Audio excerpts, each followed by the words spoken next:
Alors, dans une timeline, on peut retrouver des titrages, des générateurs, des transitions.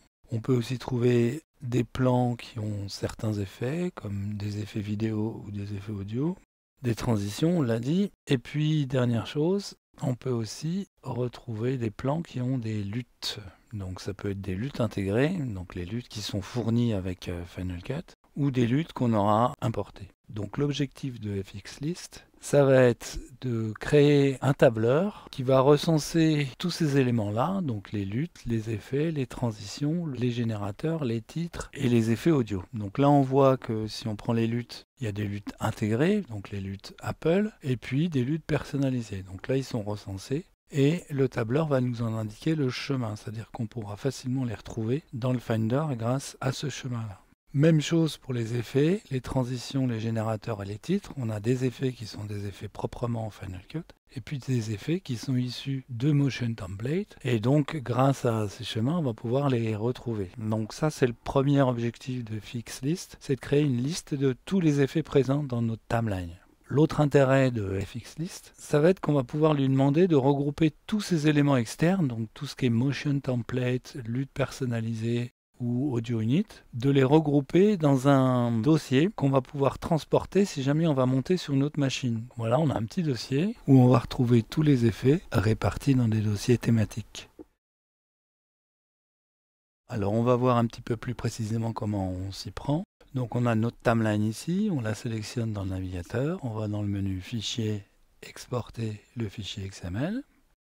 On la met où on veut, donc là moi je la mets dans le dossier FXList, à côté de l'application, mais elle peut être n'importe où. Si possible, on choisit des présentations de métadonnées aucun, et on enregistre. Donc Final Cut nous a généré un XML qu'on retrouve ici. Donc maintenant on va lancer l'application, on va choisir notre XML. Ici, on va pouvoir lui demander ce qu'on veut reporter, donc les effets, les transitions, les générateurs, les titres, les audio units, les luttes. Donc on peut faire une sélection multiple avec Shift ou commande. Et puis on peut lui demander en plus du tableur de copier tous ces éléments vers un dossier. Donc là, c'est ce que je vais faire en appuyant sur commande. Je fais OK.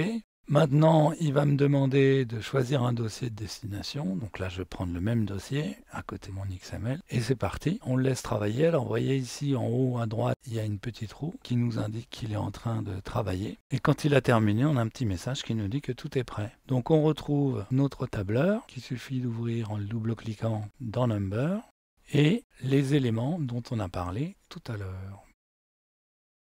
Alors quand on arrive sur une autre machine, on aura à disposition le dossier que nous a créé FXList. On va prendre par exemple les titrages, les motion templates, et là le dossier nous indique où est-ce qu'il faut les placer.